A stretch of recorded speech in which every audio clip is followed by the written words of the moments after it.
Barry, the Baron Mills, was one of the most notorious leaders of the Aryan Brotherhood, AB, a violent white supremacist prison gang that originated in the California prison system in the 1960s. Mills' involvement with the Aryan Brotherhood and his rise to leadership transformed the group into one of the most powerful and feared criminal organizations in U.S. prisons. Early life and criminal beginnings. Barry Byron Mills was born on July 7, 1948, in Windsor, California. His early years were marked by delinquency and small-time criminal activities, which eventually led to his incarceration in the California prison system. It was there, during the 1970s, that he was introduced to the Aryan Brotherhood, a gang that had been formed by white inmates to protect themselves from other prison gangs, particularly black and Latino groups. The Brotherhood, though initially focused on racial solidarity, quickly evolved into a more ruthless and profit-driven organization under Mills' leadership. Rise to power. Mills' reputation for violence and leadership skills allowed him to rise through the ranks of the Aryan Brotherhood, eventually becoming one of its top leaders in the 1980s. Along with his right-hand man, Tyler Bingham, Mills expanded the AB's influence across multiple prisons nationwide. Under his leadership, the Aryan Brotherhood became deeply involved in a variety of illicit activities both inside and outside of prison walls, including drug trafficking, extortion, and murder-for-hire schemes. One of the gang's most infamous moves under Mills' leadership was a strategic partnership with other criminal groups, even those of different races. This shift in priorities from purely racial motivations to organized crime marked the AB's transition into a far more dangerous and powerful entity. Mills' leadership turned the Aryan Brotherhood from a regional gang into a nationwide criminal empire. Convictions and life in prison.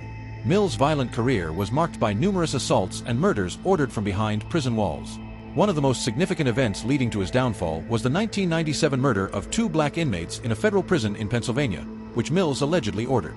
The killings were part of a broader strategy by the Aryan Brotherhood to maintain power and control through intimidation and violence.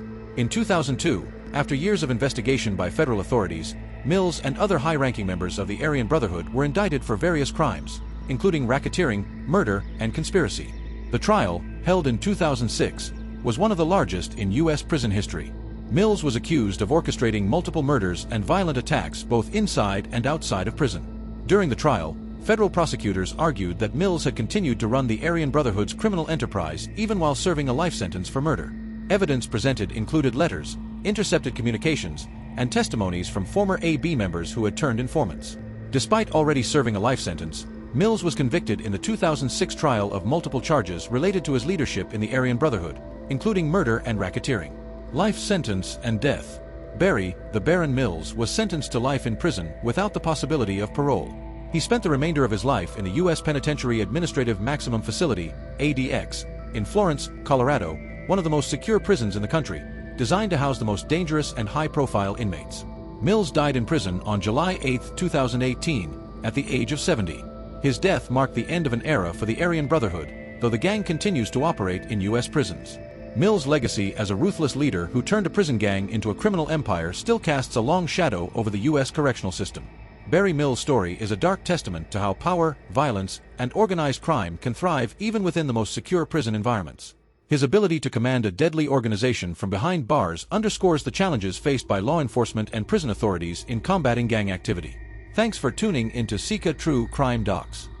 If you enjoyed this story, don't forget to like and subscribe for more captivating tales.